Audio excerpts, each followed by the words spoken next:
Mixed stoichiometry problems. Generally speaking, it is easier to convert to moles first, no matter what you're doing.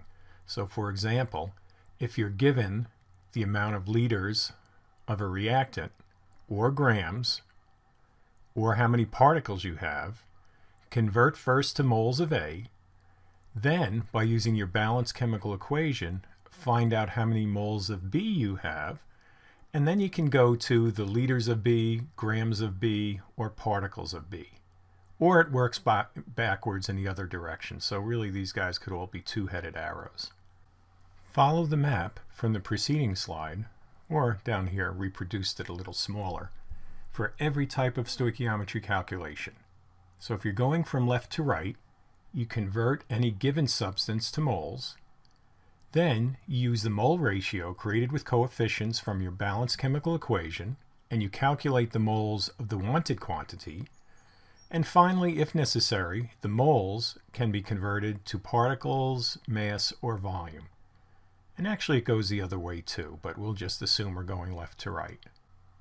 And yet another way to look at this. So here's our left-hand side. These will be our reactants, and over here are the products. So if we're dealing with representative particles, we know that 1 mole will be 6.02 times 10 to the 23rd particles. If we're given the mass, we will use the molar mass per mole. And if we're given the volume, we know that 1 mole is 22.4 liters for a gas.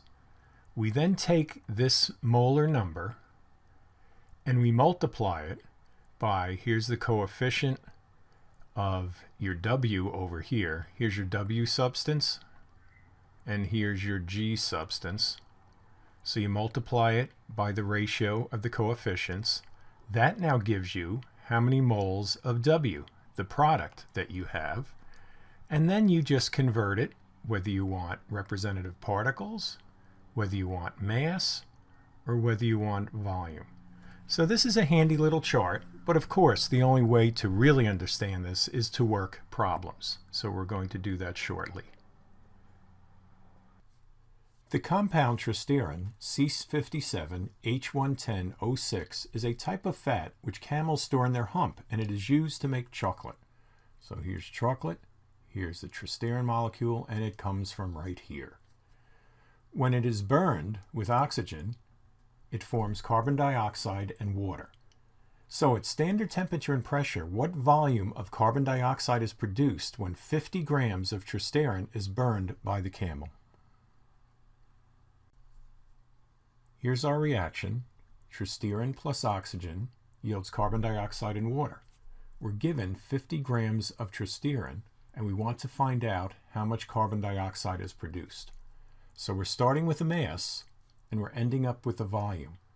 So we take this process from that slide we showed you a couple slides ago, and we start by multiplying the mass of tristerin by 1 mole of tristerin over the molar mass, and that gives you your moles of tristerin.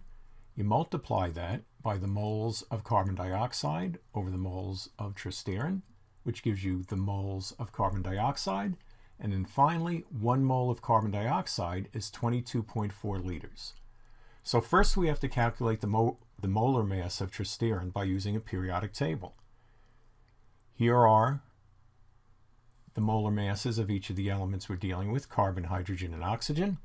We have 57 carbons, 110 hydrogens, and 6 oxygens. We carry out the math, and we get a molar mass of tristerin at 890 grams.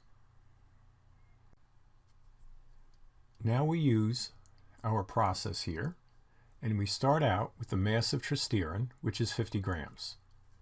Then we found the molar mass on the last slide, so we have 1 mole of tristerin, 890 grams.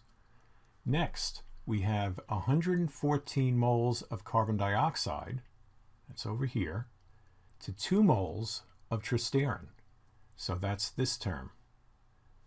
And finally, we have 1 mole of carbon dioxide is equal to 22.4 liters. So the red lines there are the various quantities that will cancel out on us. We cancel out everything and we wind up with just liters, and then the numbers give us 71.7. So 71.7 liters of carbon dioxide are generated.